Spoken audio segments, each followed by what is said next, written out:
नहीं मिलेगी ऐसी सास बहू। दिल्ली के एक इलाके में एक महिला अपने बेटे और बहू के साथ रहती थी।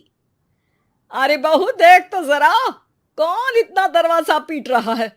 अरे किसे क्या हो गया है, लगातार दरवाजा धड़ाधड़ पीटता जा रहा है। देखती हूँ मम्मी, पता नहीं सुबह सुबह कौन आ गया। बहू दरवाजा खोलती है तो देखती है कि बाहर एक लड़का खड़ा था। थोड़ा गुस्से में था। अरे मैडम, आपकी ऑनलाइन शॉपिंग ने परेशान कर रखा है। बार बार आप अपना सामान वापस लौटाती हैं। कभी एक बार में सामान आता ही नहीं। अरे कैसे बात कर रहे हो? मैं कंपनी को फोन करती हूँ। तुम्हें नहीं आना तो मत आओ, कोई और आ जाएगा। इसमें गुस्सा होने वाली कौन सी बात है? अरे बहू क्या हुआ, किससे बहस हो रही है? कुछ नहीं मम्मी, वो ऑनलाइन वाला लड़का आया है, उसी से बात कर रही हूँ। देखो भैया, ये सामान वापस नहीं लेना है तो मत लो, लेकिन हंगामा मत करो। अरे कोई बात नहीं, लाओ आप पैकेट। मेरा तो ये काम ही है, बस थोड़ा गुस्सा आ गया था। बहू अंदर जाती है और पैकेट लेकर बाहर आती है, लेकिन तब तक लड़का वापस जा चुका था। बहू को समझ में नहीं आया कि हुआ क्या। वो अंदर जाती है तो किचन में काम में लग जाती है। अरे बहू, तुम्हें ऑफिस नहीं जाना क्या? कितनी देर हो गई? किचन से आवाज आती है। जाना है, लेकिन इनका नाश्ता तो बना दूं। और उनकी चिंता मत करो, तुम अपना नाश्ता लेकर जाओ, मैं बना दूंगी नाश्ता। अरे तेरा ऑफिस भी तो जरूरी है ना, कितना काम करेगी। ठीक है मम्मी, जाती हूँ। रात का खाना साथ में खाएंगे। इसके बाद सास ने दरवाजा बंद कर लिया। शाम को डोरबेल बजी। सास को लगा कि बहू ऑफिस से लौट आई है, लेकिन दरवाजा खोलते ही सामने एक पुलिस वाला है। राहुल यानी कि उसके बेटे ने उससे पूछा, कौन है माँ? अरे पुलिस आई है बेटा, तुम्हारे बारे में पूछ रहे हैं। अच्छा, अभी आया माँ। आप ही राहुल है? हाँ जी, मैं ही राहुल हूँ। आपकी पत्नी का नाम विनीता है? हाँ जी, लेकिन आप ये सब क्यों पूछ रहे हैं? और कहाँ है मेरी वाइफ? देखिए, परेशान मत होइए, आपको मेरे साथ चलना होगा, मैं आपको रास्ते में पूरी बात बताता हूँ। मैं आपके साथ थाने क्यों चलूं? कोई क्रिमिनल थोड़ी ना हूं मैं। अरे मैं आपको थाने नहीं ले जाने आया हूं, बल्कि आपको मेरे साथ अस्पताल चलना है। राहुल परेशान होकर पूछता है। क्यों, क्या हुआ? देखिए, आपकी पत्नी का बड़ा एक्सीडेंट हो गया है और वो अस्पताल में भर्ती है। बस किसी तरह से आपका पता मिल सका, इसलिए हम आपको लेने आ गए। राहुल हड़बड़ी में माँ को बगैर बताए पुलिस वालों के साथ घर से निकल जाता है। सर, क्या हुआ मेरी पत्नी को, कुछ तो बताइए। देखिए, घबराइए मत, वो आईसीयू में है, अभी कुछ कहा नहीं जा सकता। कुछ देर में सभी अस्पताल पहुंचते हैं। डॉक्टर साहब, मेरी पत्नी ठीक तो हो जाएगी ना? कैसी हालत है उसकी? देखिए, अभी कुछ कहा नहीं जा सकता है। सिर में चोट है और खून बहुत बह चुका है। शायद खून की भी जरूरत पड़े। ठीक है, मैं खून देने को तैयार हूँ। ठीक है मिस्टर, लेकिन हमें सेम ग्रुप का ही खून चाहिए। अगर आपका मैच होगा तभी आपका खून काम आ सकेगा। जी ठीक है डॉक्टर साहब। तब तक राहुल की माँ भी अपने एक पड़ोसी के साथ अस्पताल पहुंच चुकी थी। अरे बेटा, क्या हुआ? बहुरी कैसी है? माँ, कुछ कहा नहीं जा सकता। अरे बेटा, परेशान मत हो। अरे बहू को कुछ नहीं होगा, वो दिल की बहुत अच्छी है। माँ बेटे बैठे हुए इंतजार कर रहे हैं। सर, आपका ब्लड मैच नहीं हो रहा है और ब्लड हमें अभी चाहिए। अरे बेटा, डॉक्टर साहब से बोलो ना मेरा ब्लड ले ले। अरे माँ, आपकी उम्र हो चुकी है, आपका खून कैसे ले सकते हैं? अरे बेटा, वो बहू कम मेरी बेटी ज्यादा है।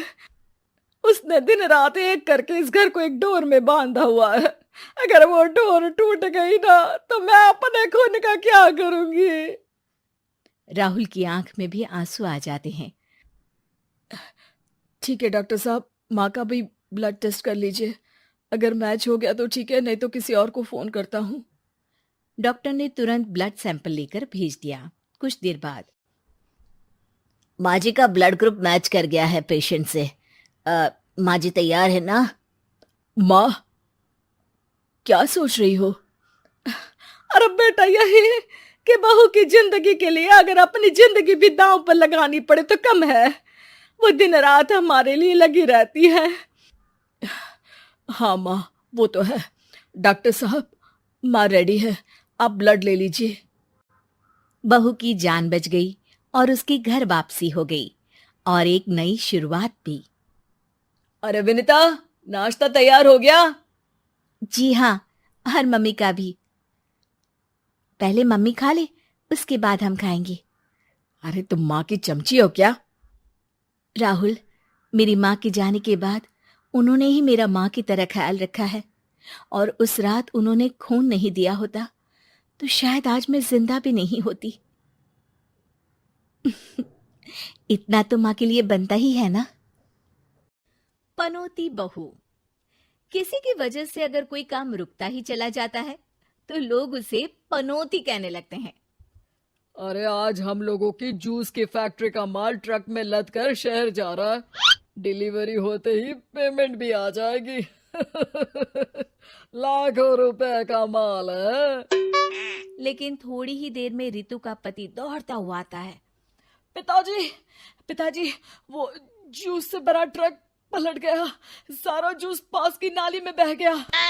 हे भगवान, तेरी शादी के बाद ये पहली बार ऐसा हुआ है। मैं तो बोल ही रहा था कि इस लड़की की कुंडली बनवा लो। देखा, आए दिन नुकसान। बेचारी रितु पर्दे के पीछे से ससुर की बात सुन रही थी, लेकिन करती भी तो क्या, कहती भी तो क्या। अरे रितु, क्यों उदास होती हो? मुझे भरोसा है तुम ही मेरे घर की लक्ष्मी हो। अरे मेरे पैर में चोट लग गई है। रितु, जरा चल डॉक्टर को दिखाते हैं। रितु सास के साथ डॉक्टर के घर जा ही रही होती है कि उसका पैर फंस जाता है और वो सास पर गिर जाती है। हाय रे, पहले से पैर टूटा था, अब ऊपर से मेरे ऊपर गिर गई। हे भगवान, उठा ले मुझे भगवान। आये, आये, आये, कोई उठाओ तो मुझे। हाँ सासू माँ, लाइए हाथ दीजिए, यहाँ बैठिए, मैं पानी लेकर आती हूँ। अरे अब तो डॉक्टर भी चला गया होगा। अरे इस लड़की के कारण पता नहीं मैं अपने पैरों पर खड़ी भी हो पाऊंगी कि नहीं। माँ, बहुत घबराहट हो रही है। कल मेरी अपनी खुद की फैक्ट्री शुरू होने वाली है। पता नहीं कैसा रहेगा मेरे लिए बिजनेस। अरे क्यों नहीं बेटा, अच्छा होगा। इतनी लगन और मेहनत जो की है तूने, बस तेरी बीवी का मनहूस साया ना पड़े। अरे जब से आई है कुछ ना कुछ मनहूस होता ही चला जा रहा है। कैसी बात कर रही हो माँ? एक तो वो अपना घर परिवार छोड़कर हमारे लिए यहाँ आई है, और तुम हो कि। दिन बीतते हैं और एक दिन। निकल इस घर से, मैं कहती हूँ निकल।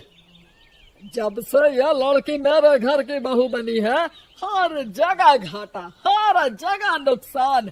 कभी सास का पैर टूट रहा है तो कभी जूस का ट्रक ही गिर जा रहा है। अरे अब तो हद ही हो गई। मेरे बेटे का इतना भारी एक्सीडेंट कि वो कोमा में चला गया। वो तो शुक्र है कि जान बच गई। नहीं नहीं, हम ऐसी लड़की को अपने घर में रख ही नहीं सकते। अब तो रितु को भी लगने लगता है कि वो मनहूस है। वो चुपचाप घर छोड़कर निकल जाती है।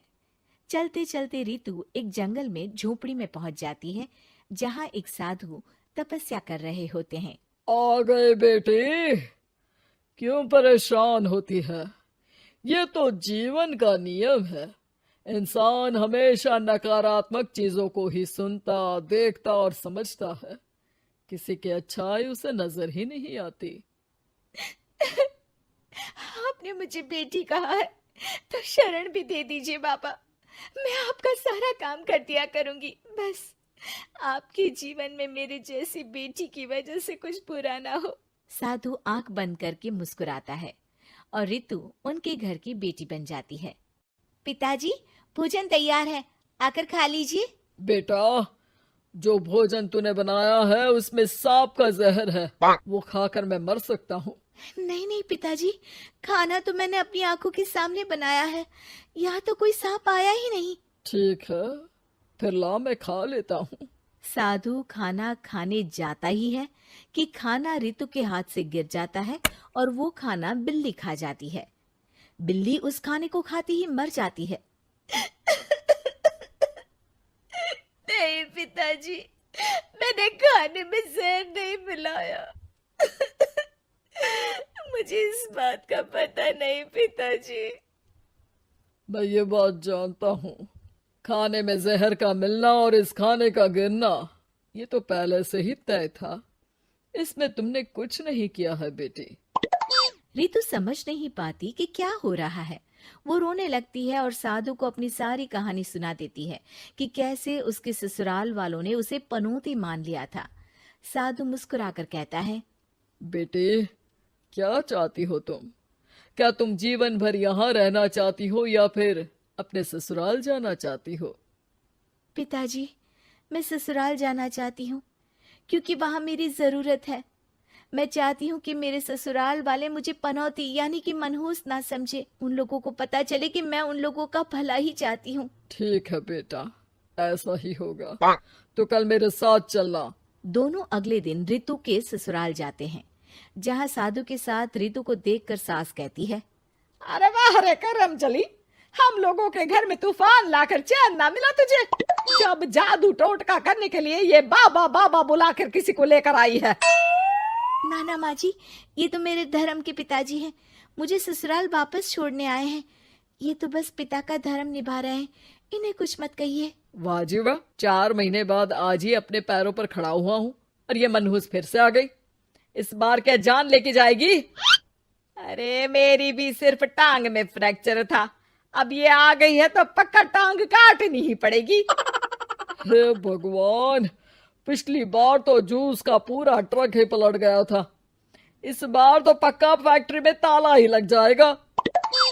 रितु के नए साधु पिता सबकी बात गौर से सुन रहे थे। फिर वो बोल पड़ते हैं, मैं आप लोगों को कुछ दिखाना चाहता हूँ। वो साथ में गोला लाए थे। उस गोला में वो सबको कुछ दिखाते हैं। वो दिन दिखाते हैं जब जूस से भरा ट्रक गिरता है। पास के कुछ जानवर उस गिरे जूस को पीते हैं और वहीं मर जाते हैं। देखो, इस जूस में तुम्हारे फैक्ट्री के मैनेजर ने जहर डाला था। अच्छा हुआ वो ट्रक गिरा, वरना पूरा परिवार जीवन भर के लिए जेल में होता। हे भगवान, तब तो न जाने कितने लोगों की मौत हो जाती इस जूस को पीकर।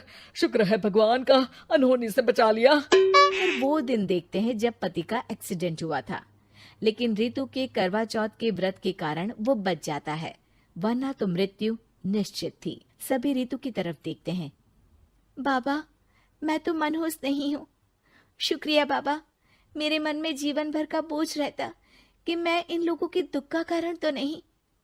नहीं नहीं बेटा, मनहूस तो ईश्वर किसी को नहीं बनाता। हर चीज का एक वक्त होता है और जो होना है वो तो होता ही है। मुझे माफ कर दे बहू, तू तो इस घर की लक्ष्मी है, रक्षक भी है। हम लोगों को माफ कर दे बेटा। रितु को ससुराल में छोड़ बाबा वापस चले जाते हैं।